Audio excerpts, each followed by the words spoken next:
I said that creativity is a major force in promoting beauty, and not only by the outcomes that we are creating, but also internal and external beauty as for our person. And for that, today I'm getting along with that idea, because there's so much to say that I cannot shut my mouth.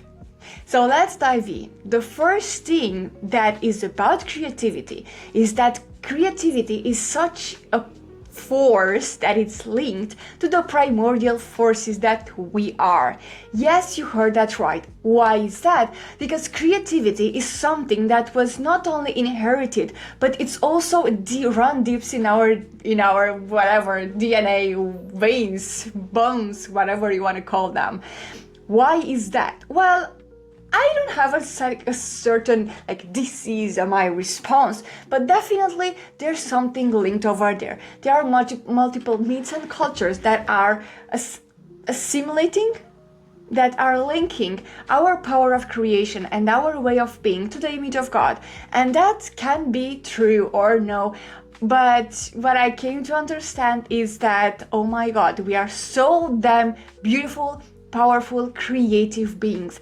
And if I were to have one single part, one single trait of ourselves that is indeed essential, vital, and characteristic to our human beings, species, is creativity. Such an inner force, is such a beautiful and vital force that we cannot set it apart from us. We are always creating. In alchemy, there's a saying: if you're not deliberately creating and engaging and nourishing the libido, how they are saying, then you are creating, then you're supporting within the mortis area, and that would be destruction. So that means that if you're not proactively creating your reality, your life, your development, you are inevitable, you get the idea, you are sustaining automatically that mortis area, and we do not want the destruction or the decomposition of ourselves and our psyche.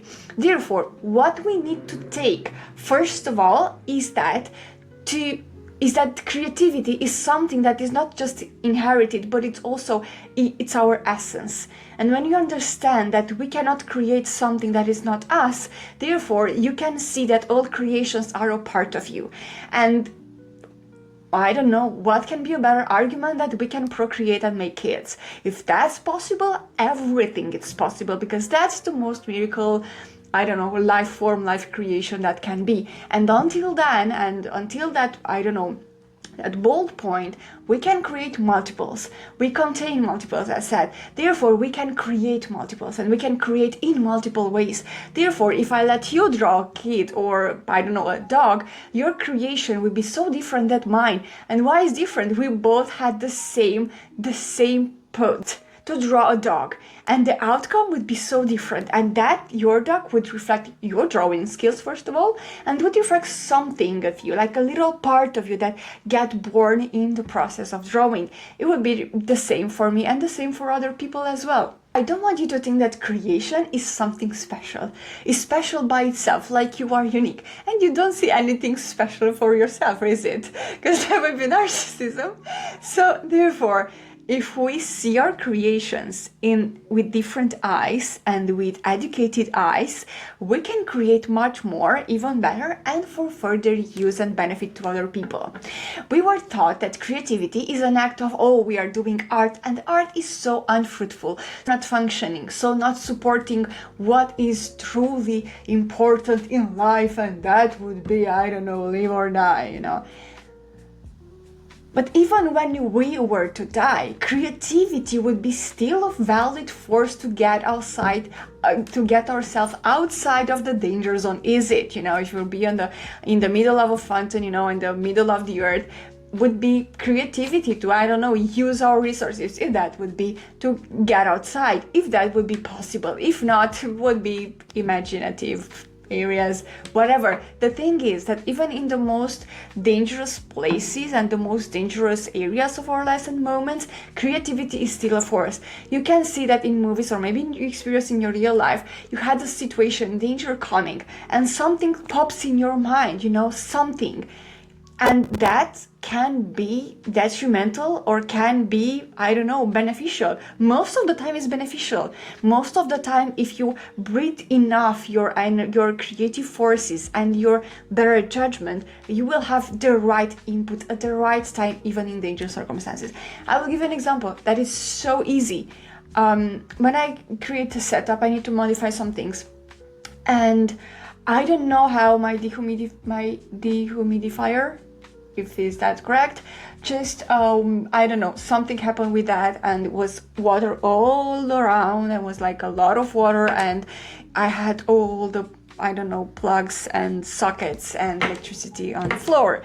And the first thing that was on my mind, I did not thought about that. It wasn't something that I deliberately created. It was to literally remove all the cables, and after that you should take the trash or take the water away.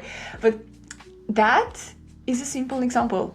I haven't thought about that. I just realized afterwards that I did that. And yes, sounds so logical, but in those moments of in that specific spark of I don't know, danger, sometimes our mind leaves us, and what remains, it's our instinct. And our instinct can be trained. How? With the breed, with the nurture, constant nurture of creativity. Creativity is so linked to our essence that when we are actively creating, it doesn't matter why, for what reason and for what, we are building ourselves. And that is a thing that it's not only building our personality and our psyche and whatever we are, it's also creating and leading for the others. For example, there is a thing. I started writing several years ago. I mean, literally writing books, not just writing every now and then. Therefore, having that consistent work of writing, I became in a position to have some creativity work done. And it was that thing that just created more beauty and created much more, was to literally create for the art, for the sake of creating. And I know for sure that when I will be finishing the book, and when I finished the books that I already written, I see them, I walk through them, I read them as if they were for the other people. And what would they understand? How is this piece of information would, I don't know, be received by their psyche? Who is received? How can I don't know, promote the receiving of the information? And from that point, it's also a creative stuff, even though it's not that creative per se, but it's also finding the ways. It's a creating an aura, creating something to be adopted. And that is also part of creativity. But for that, we need but we need a kind of discipline that does not feel like discipline when you start working with the forces and with the energy as they are. And that is when you understand first that creation has its own purpose and has its own life, you will start creating for the sake of creativity.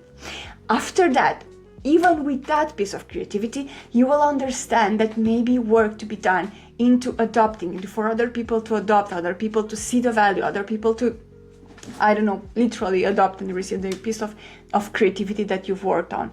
And that is also creativity. Not to mention that creativity is also how you manage all the interaction around that you've created.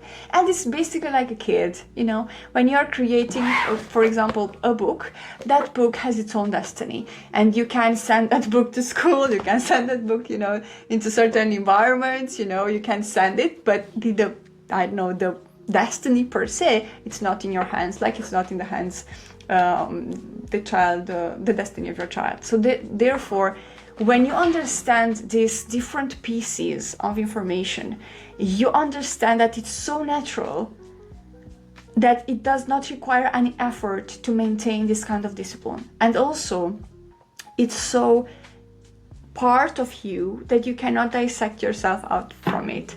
And when you're doing that, it's not only, the book or the piece of music that you're creating, is something else that is created, and that thing is you. But you're not gonna see that because your eyes were on the book, your eyes are on the paper, your eyes were on the notes, your eyes would be on the strings of music.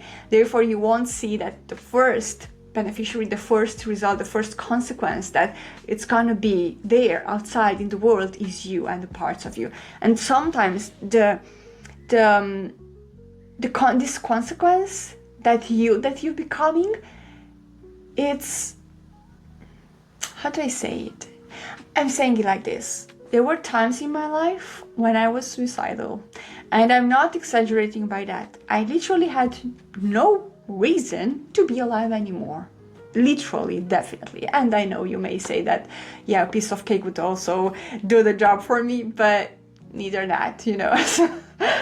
Anyways, letting jokes and pain aside, it was that time when I started to re-engage in my creative process and really start writing. And what I write it was a piece of shit, literally.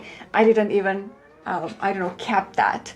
But because I was engaging into that process of activity, not only that I became back in the life track again, but I started creating some movement in my life for things to happen, good things to happen. And that was reinforcing the life inside of me.